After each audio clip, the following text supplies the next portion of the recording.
Hei, hei! Tere tulemast kohvipausile. Järjekordne esmaspäev mõnusa kohvipausiga, et paras hetk teha väike paus, haarata kohvitass, veetass, teha väike sirutuspaus ning kuulata mõnusat kohvipausi.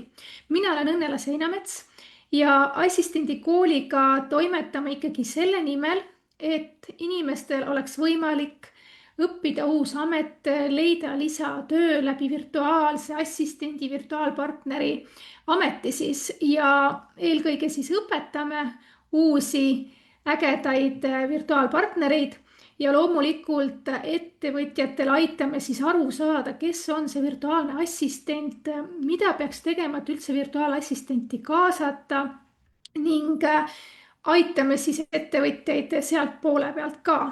Ja minu tänane kohvipausi teema tegelikult puudutabki pigem just ettevõtjaid, kes on mõelnud selle peale, et mul vist on vaja abi, et ma ei saa enam üksinda hakkama. Ja tegelikult jõutaksegi selle taipamiseni siis, kui asjad on juba päris hulluks läinud. Kõike on järsku liiga palju. On tekkinud juba võib-olla mingid sabad, kirjad ootavad vastamist, müük vajab tähelepanu, erinevad kliendid kirjutavad ja ootavad vastuseid. Samal ajal on vaja sotsiaalmeediat luua, meilikirju kirjutada, uudiskirju kirjutada. Loomulikult raamatupidaja nõuab arveid, ma isegi ei tea võib-olla, kus need on, ma pean hakkama neid üles otsima.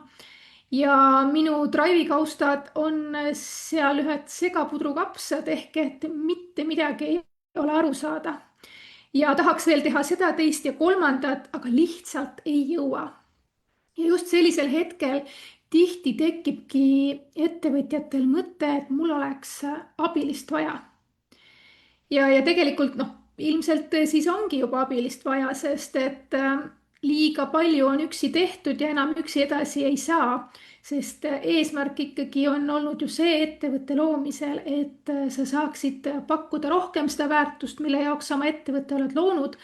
Ning ei ole ju teps eesmärk see, et ma olen 24/7 rakkes, vaid ikkagi on mõeldud ettevõtte loomisele seetõttu, et saaks olla paindlikum oma aja arvestamisel. Aga enne, kui üldse hakata siis seda abilist otsima, tasub vaadata, mida sa päriselt tahad üle anda. Mida konkreetsemalt sa seda tead, seda parem on sinul endal. Sest see, et mul on abi vaja, on tegelikult tunne. See on niivõrd üldine.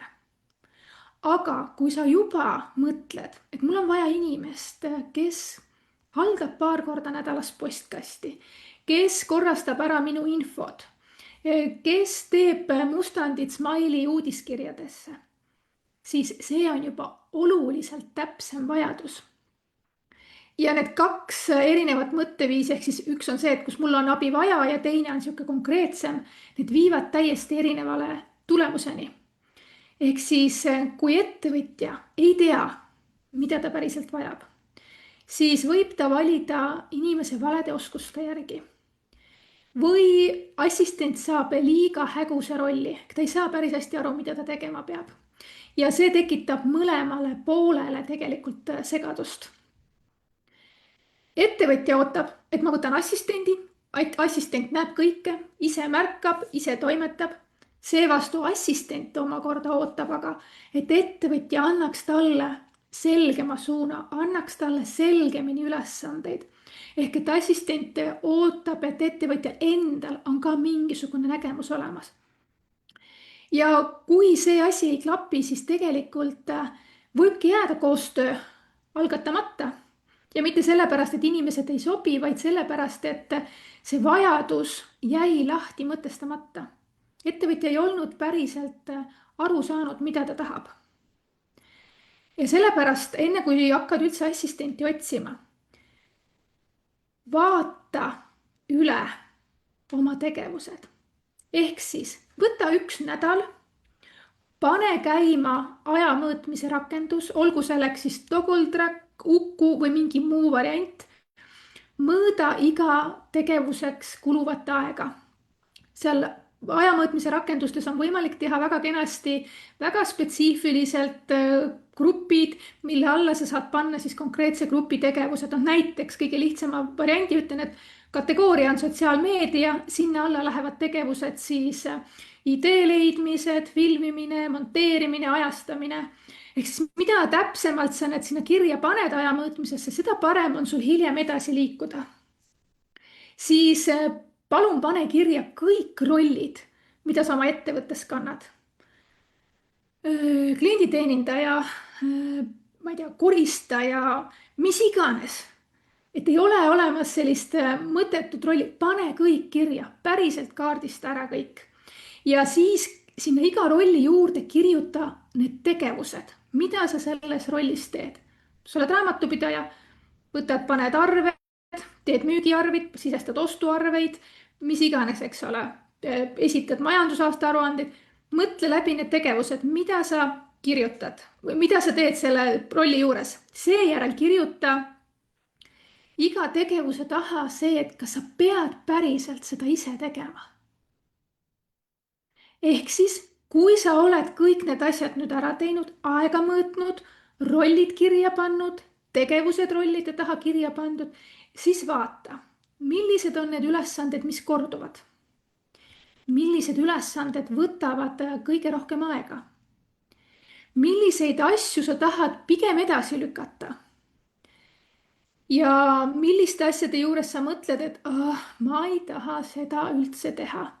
Ma kohe üldse ei taha neid asju teha. Ning millised on need asjad, mis peavad olema tehtud, aga ei vaja sinu isiklikku kohalolu, sinu isiklikku ekspertiisi. Vot sealt tulevad need esimesed delegeeritavad tööd. Näiteks kui ettevõtja arvab, et tal on vaja sotsiaalmeedia assistenti. Aga kui ta nüüd on teinud sellise kaardistuse, siis ta tegelikult märkab seda, et probleem on selles, et tal ei ole sisuideed ja materjalid ühes kohas. Ta peab kogu aeg otsima, kus mingi asi on ja see võtab aega. See aga tähendab seda, et tegelikult ei ole ju vajadus postituste ajastamise järgi, vaid on vaja hoopis luua seda süsteemi, kuhu koguda siis need mõtted, panna need pildid, erinevad lingid, tekstid, ühesõnaga kõik see, mis puudutab sotsiaalmeediat. Kõigepealt on vaja luua see süsteem. Või siis näiteks teine näide. Ettevõtja arvab, et tal on vaja kedagi, kes aitaks kliendisuhtlust pidada. Aga tegelikult jõuavad postkasti korduvad küsimused. Seal saaks jällegi teha valmis vastused ja siin saab assistent tegelikult luua erinevad põhjad ja lihtsustada seda töökorda. Ehk sa ei pea kogu aeg alustama nullist kirjade kirjutamist. Ehk et tasub vaadata siis, et mis on see probleemkoht selles konkreetses töölõigus. Alles hiljuti ma nägin ka ühte postitust, kus oli juttu koostöö tegemisest ja selgus, et täpselt seesama asi, millest ma praegu räägingi, et ei olnud vaja nagu seda sotsiaalmeedia spetsialisti, vaid tegelikult oli vaja alustada sellest, et süsteem oli vaja luua. Ma mõistan täiesti seda, et kui ettevõtja on juba selles olukorras, kus tulekahju ajab tulekahju taga ja siis tekibki see tunne, et mul on kõiges abi vaja. Ja kui sa oled nüüd lahti võtnud kõik need asjad, siis sa märkad, et näiteks kui sa oled koolitaja, siis kõige rohkem võib-olla võtab aega veebikoolituste tehniline ettevalmistus, osalejatele kirjade saatmine, materjalide saatmine. Ehk siis, kui sa teed need asjad kõik nähtavaks enda jaoks, siis sa saad palju paremini aru, millist abiassistent saab sulle osutada. Ja siis sa enam ei otsi lihtsalt inimest, vaid sa otsid inimest kindla töö jaoks. Ja virtuaalne partner, virtuaalne assistent ei peagi tulema sinu ettevõttesse ja kohe saama aru, mis sinu peas toimub. Hea koostöö algab sellest, et ettevõtja oskab vähemalt ise esialgu kirjeldada, kus kõige rohkem abi vajab. Ja ma nõustun sellega ka, ja ma räägin ka assistentidele seda, et aidake ise ka ettevõtjaid, küsige neid küsimusi. Võib-olla ettevõtja kohe ei saagi aru, aga mingisugune ülevaade võiks ettevõtjal endal olemas olla, see ei pea olema üldsegi täiuslik. et piisab, kui ongi selge see, et see assistent, kes tuleb sinu ettevõttesse, ta saab aru, kuhu ta tuleb appi. ehk et kui sa ettevõtjana tunned, et sinu töölaud on liiga täis, siis ära alusta kohe töökuulutusest.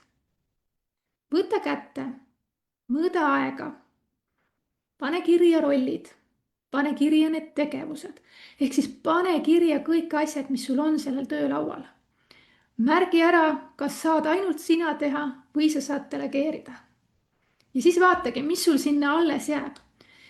ja see, mis jääbki alles, siis võib-olla ongi need esimesed ülesanded, mis tasub ära delegeerida virtuaalsele partnerile. et sa ei pea kõike ise tegema. see ettevõtja ülesanne on tegeleda ettevõtte kasvatamisega, strateegiatega, kliendisuhete loomisega, toodete valmistamisega. sa ei pea poole ööni kirjutama kirju, vaid lase seda teha kellelgi teisel. ja kui sa nüüd oled selle analüüsi ära teinud ja tahad veel põhjalikumaks minna, siis ma olen loonud sellise rakenduse nagu juhi fookusaudit, kuhu sa saad siis sisestada, palju sul kulub aega mingi tegevuse tegemiseks, seal on olemas kenasti need tegevused, sa saad märkida sinna, kas need on delegeeritavad või sa pead ilmtingimata ise need ära tegema. ja sa näedki lõpuks seal kokkuvõtvalt seda, et palju sa esiteks ise kulutad aega väiksema tasuga ülesannete peale, palju sa päriselt ka raha siis sellega kaotad. ehk et kui sinu tunnihind on näiteks 150 eurot ja see tegevus täna saaks tehtud assistendi poolt 25-30 euroga tund, siis vaata, kui palju see vahe on, mille sa tegelikult kaotad, selle asemel, et sa võiksid seda aega ja raha kasutada hoopis mujal. ja tegelikult see juhi fookuse audit on kenasti leitav ka assistendikooli kodulehel, ettevõtjate alamlehel. nii et mõnusat töölaua korrastamist ja edukaid koostöid, et te võite pärast tulla siia kommentaaridesse jagama, mis te siis saite teada, kuhu teie aeg kulub, ja väga põnev on tegelikult näha ka seda, et kui te seda juhi fookuse auditit teete, et kas tabas ka väike šokk seal teid, sest mind küll tabas, kui ma päriselt selle läbi tegin. mõnusat esmaspäeva jätku teile. Tšau.